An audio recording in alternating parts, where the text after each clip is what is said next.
Until the very last moment, Jessica resisted moving into grandfather's study. But in the end, Aunt Natsui persisted, and we decided to move there. Everyone was completely wrapped in paranoia by now. Kumasawa-san had prepared dinner at one point, but during the time we were discovering the deaths of George Aniki's parents, both the kitchen and the parlor had been left empty. Someone suggested that the food might have been poisoned while we were gone. Because of that, we were unable to even touch the food that Kumasawa-san had taken the trouble to make for us. The manner in which the first 6 were killed was still unknown, but it certainly could have been poison. Certainly, that would allow even a single person to carry out the murder of 6 large adults. Furthermore, this idea made it easy to imagine there being only a single culprit, one who'd be afraid of Aunt Natsui's rifle, and this was very good for our emotional stability. But the fatigue and hunger were even harsher than we'd imagined. Then, Kumasawa-san made a proposal, and we all went together to the kitchen. There, we gathered some canned food and other things that'd be hard to poison to take in with us. All of Kumasawa-san's efforts to reward us with just a little dinner on the savage day regrettably came to nothing. The food piled up on the serving cart looked just a little sad.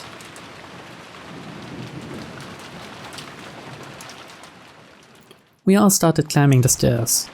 Aunt Natsui was in the lead, warily stared into the darkness with both eyes and the barrel of the gun. Once we dragged ourselves up to the 3rd floor, just as Aunt Natsui had warned us of beforehand, there was a mixture of a chemical smell and a sickly sweet aroma, a stench hanging in the air that felt like it was eating into our heads. なるほど。こりゃ一晩もこもったら頭痛にでもなりそうな匂いだな。今更ながら、じい様の書斎に反対したジェシカに賛成だぜ。It felt like the stench was floating out from this magnificent door. It was the door to the forbidden study, which should defend against any who would enter. While Genshi-san unlocked the door, Maria stared at the door and the doorknob with great interest. Oh, すごいドア。古くいかめしくて冗談の通じなさそうな、いかにもじい様の書斎にふさわしい扉だよな。霊的な悪意を退ける力がとても強く込められている。多分ベアトリーチェはこの扉を開けられないね。お？それどういうことだ？ Maria pointed at the doorknob. A scorpion crest. No, a design like a magic circle arranged around a scorpion was inscribed there. That design, that's right. Isn't it just like those keychain charms Maria gave Jessica and me yesterday? 火星の5の魔法陣は強力な魔除け。しかもこの魔法陣は相当丹念に作られていて、力がよく満ちている。魔のものであるベアトリーチェにとって、この魔法陣はとても厄介だろうね。それは心強いじゃねえか。この部屋なら、ベアトリーチェの魔種から逃げられるってことだろ？うちの魔女様は実に頼もしいぜ。なら、ベアトリーチェはどうやって中のおじい様を？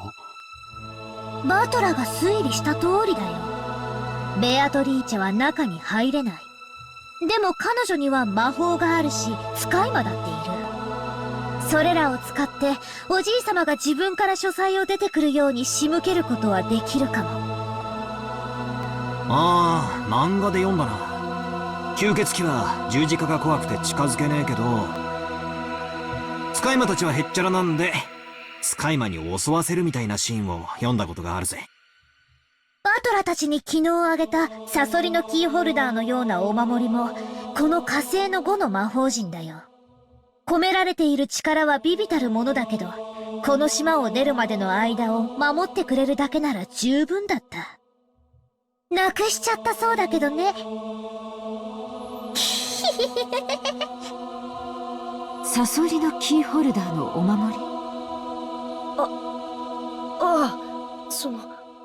昨日私が母さんに渡したお守りはマリアにもらったものだったんだよ。ドアノブにかけると魔除けになるとか言われて。私より母さんの方がいいかなってあの時は思って。そうでしたか。ジェシカにしては変わったものを持っていると思っていました。夏日おばさんがあれをドアノブに？ええ、夕べそう聞き、寝る前に扉の内側のドアノブにかけました。なら夏日おばさんはとても幸運だよ。そうだったなら夕べベアトリーチェは夏日おばさんに指一本触れられなかっただろうね。ベアトリーチェはさぞや悔しがったと思うよ。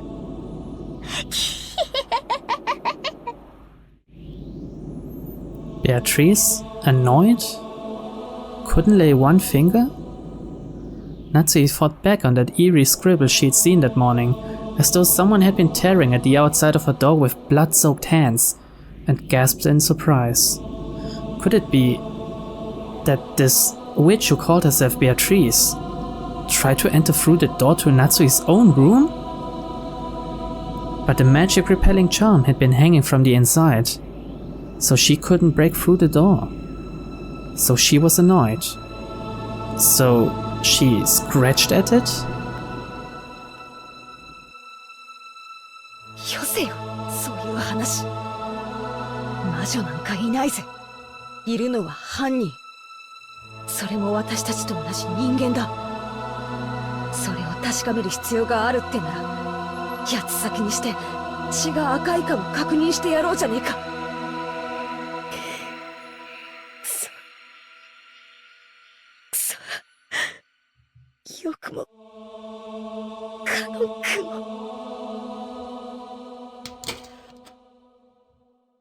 Genji unlocked the door. 8 people entered Kinzo's study.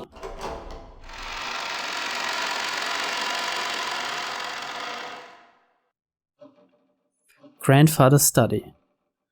I'd heard rumors about it beforehand, so I wasn't that shocked. He had done nothing more than fortify it thoroughly with his occult hobbies. If Grandfather's hobby had been chasing after pop idols, these walls might be buried beneath idol posters. Even if I didn't understand it, I did realize that this room was a bundle of all his pastimes. Even so, I couldn't help but remain dumbfounded by the smell of his creepy medicine and the sweet stench that seemed to melt my head.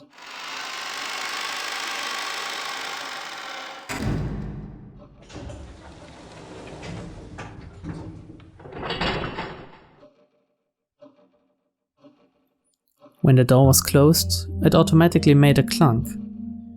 I see, this is the auto lock that's activated whenever the door is closed. And there were only 2 keys that could open this door from the outside, both of which were in this room. In other words, it had become a closed room. The shutter, the receipt, the chain, and now the auto lock. This 4th door had the most magnificent lock yet, and this was doubtlessly a closed room. Just to make absolutely sure that the room was secure, we checked all over for ways in or out. The window was tightly locked. That should have been enough, but just in case, we tried knocking all over the walls. After all, we had talked about there being a hidden door in this room. But we couldn't find anything suspicious. Grandfather's study was very large. Even though we called it a study, it wasn't really a single room. It could be divided up into 4 basic sections: a study section, a bedroom section, a toilet, bathroom section, and a section for cooking that had a sink. I see, this study really does have enough in it to live in. Now I see how Grandfather could live his whole life in this room without ever leaving. It seemed Grandfather wasn't in the habit of watching TV, because there was no television or even a radio in this room. We can't do anything except pass the time listening to the sound of the rain, until tomorrow morning. Dr. Nanjo looked closely at the chessboard that sat on the table in front of the sofa and muttered. It was apparently the partly finished chess match he'd been playing with Grandfather until yesterday. The black had the white pretty well cornered, and it looked like checkmate would be reached within a few moves, the last part of the endgame. Even though checkmate had almost been reached, the endgame had been rushed, and in the end was never completed. 金蔵さん、やはりこの勝負は決着がつきませんでしたな。南條先生、わしは長く金蔵さんの友人だったが、金蔵さんのことを知っているのは半分だけでしかなかった。金蔵さんにはいつも聡明な金蔵さんと何かの狂気にとらわれた金蔵さんの2人が同居していたように思う。わしは金蔵さんのことを何も理解してはおらんかった。特にベアトリーチェ様のことになると人が変わったようでしたっけね。In the direction of Kumasawa-san's upward gaze, a portrait of Beatrice could be seen. It wasn't massive like the one hanging in the entrance hall, but small, made for this room. Grandfather probably spent every day in this room, and so much of his time talking to the witch in that portrait. Who was Beatrice to Grandfather in the first place? Right now, you couldn't just explain it away by saying it was a story made by the parents to frighten children away from wandering into the forest. While eating the canned food we'd brought from the kitchen, we talked together about who Beatrice was. Whether the culprit was Beatrice herself, or someone pretending to be her. Whether they were a witch or a human, what was besides the point. The woman in this portrait was strongly related to the roots and background of this case. You couldn't talk about this case without talking about her. そうだ、母さん、エヴァおばさんたちの部屋で犯人の手紙を拾ったんでしょ？ええ、まだ開けていませんでしたね。開けてみましょう。Aunt Natsu took out that western envelope. Genji-san pulled a paper knife out of a drawer in the study desk and handed it to her. While watching her open it, George Aniki grimaced slightly. After all, it was a letter left at the site where his parents had been murdered. There was a good chance its contents would say something unbearable to Aniki. Aunt Natsu also seemed to realize that. So she glanced over the contents first, without reading it aloud. We were a little frightened that she might grimace after reading something shocking, but she just frowned unhappily. 内容は何と？不愉快な一文があります。私たちを挑発するつもりなのでしょう。Natsui, after deciding that the contents could be shown to the children, set it openly on the table. Everyone stared at it at the same time. 我が名をなんだよこれ。うっせえぜ。ベアトリーチェの勝ち名乗りみたいなものだろうね。くそ。大方、また怪しげな魔法陣でも出てくるのを期待してたんだろう。魔法陣ではなかったけどね。想像は裏切られなかったよ。どういう意味でしょう。自分の存在を誇示したいのでしょうか。そう考えるのが妥当でしょう。この手紙で初めて私たちは昨夜の手紙の主が犯人であると理解できる。ここに書かれている内容よりも昨夜と同じ封筒でというところに意味があるものと思います。封筒も風浪も間違いなく親方様が使われていたのです。おお、もう私には何が何だか分かりませんよ。こんなことは後ろ宮のお家にお仕えして以来初めてのことです。昨日の手紙の言う通りなら、ベアトリーチェは自称じい様の最古の腹心だ。じい様も常々そう口にしてたんですよね。I spoke to Genji-san and Kumasawa-san, who nodded together. ってことは、じい様の次に詳しいのは源氏さんと熊沢さんってことになる。話してくれないっすか。私は長いことわざと耳にしなかった話です。ですがこのものを読んではそうも言っていられません。源氏、知っている限りを話しなさい。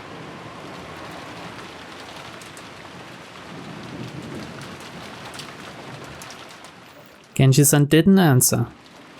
Did he remain silent despite his knowledge, or did he know nothing at all?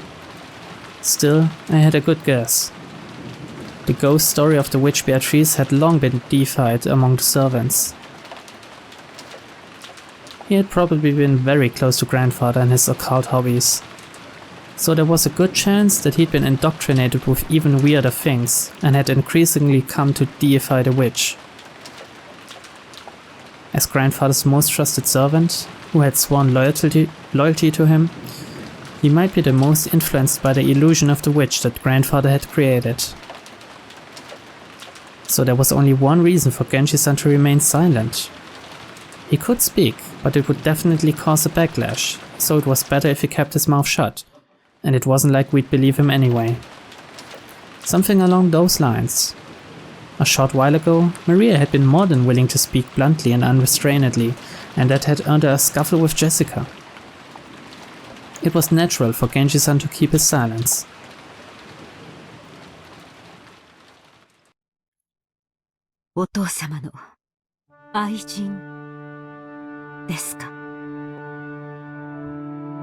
His concubine. That could be possible. For ordinary poor people, polygamy isn't only viewed negatively from a moral perspective. It's also an unmaintainable financial situation. But that isn't the case for the very rich. It's possible for them to have another lover in addition to their real wife. We can't deny the possibility that grandfather had another woman in his life besides grandmother. かもな。ばあ様は生きてた頃、よく疑ってたらしいぜ。浮気相手がいるってな。俺はてっきりそれは、じい様の想像の中の魔女のことを指してるんだとばかり思ってたんだが。そりゃなんとも面白い話になってきたぜ。源氏さんは俺に言ったよな。ベアトリーチェはこの屋敷ができる以前からじい様に仕えてたって。お屋敷が竣工したのは昭和27年と聞いています。ってことはベアトリーチェという人は30年以上も昔からおじい様と連れ添っていたということになるね。その30年前の愛人、もしくはその縁者や隠し子が何かの恨みがあって何らかの復讐を企んだか。なるほど。洋館ミステリーっぽいありがちなストーリーになってきたじゃねえか。汚らわしい話ですが一番納得できる筋書きです。どうですか、源氏。おそらく親方様に恋愛の感情は終わりになられたでしょう。亡くなられた奥様より愛しておられたに違いありません。ベアトリーチェってのは何者なんだよ。そして今はどうしてるんだ。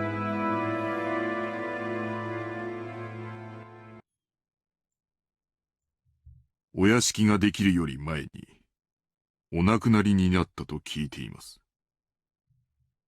すでに死んでいる？はい。親方様は大層深く悲しまれ、ベアトリーチェ様を蘇らせる方法として黒魔術、親方様はベアトリーチェ様を心の底から愛しておられたのです。このような狂気に駆り立てるほどに。As Genji-san said this, he spread his arms, as though asking us to look at his room, filled with the signs of grandfather's madness.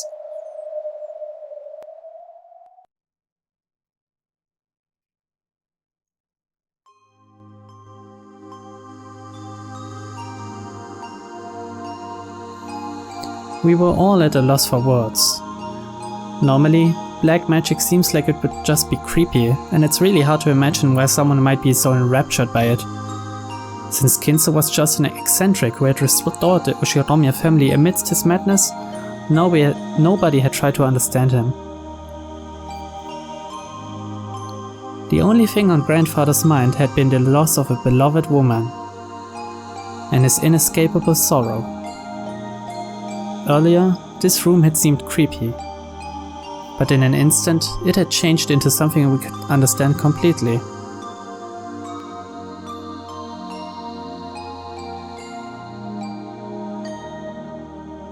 The creepy books, the magic circles, the medicine, all of it.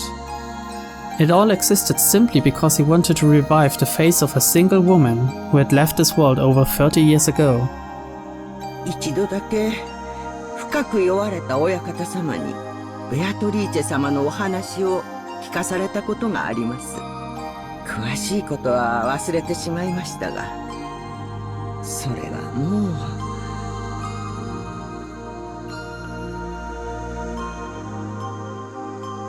金蔵さんは後宮家の当主を継いだ時、当時まだ生き残っていた後宮家の長老たちの意向で亡くなった奥さんとの結婚を決められたのです。つまり後ろ強制された。さようです。金蔵さんはお家復興のためだけに当主に据えられ、全ての重責を背負わされたのです。そんな金蔵さんがどこでどういう経緯でベアトリーチェと知り合ったのかは分かりかねます。それ以上語るのは無粋だな。That was when grandfather truly fell in love for the first time. Just how deep was his affection for her? It was easy to see just by looking around us. This room was covered with piles upon piles of things having to do with black magic. And grandfather spent every day shut in here, immersed in his research and isolated from the outside world, never regretting 1 minute of it. You couldn't help but recognize the depths of grandfather's love for Beatrice. 私誤解してたよ、ケンジさん。何をでしょうか。私、使用人の人たちが魔女を問診するのはじい様の気持ち悪い黒魔術趣味に感化されてるからじゃないかってずっと違ったんだな。By acting as though Beatrice's soul at least had been restored and existed inside this mansion, they might have hoped to soothe grandfather's heart. With closed eyes and the expression of one remembering something from the distant past, Genji had broken his long silence. In making that confession, he probably felt like he was betraying his one and only master in the most serious way, even though that person was already dead. Beatrice has revived as a witch, and she is in the mansion even now. Genji had said it, had believed it, had made people believe it, and would take that with him to the grave. This might have been the last service he could offer up to his master. The legend of the witch, the mysterious tale of Rokkenjima that was still whispered of amongst the servants. Its true nature was a sad lie.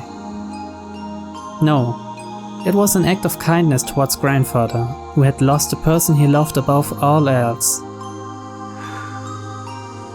私はお父様の前で魔女を否定する話を何度か口にした覚えがあります。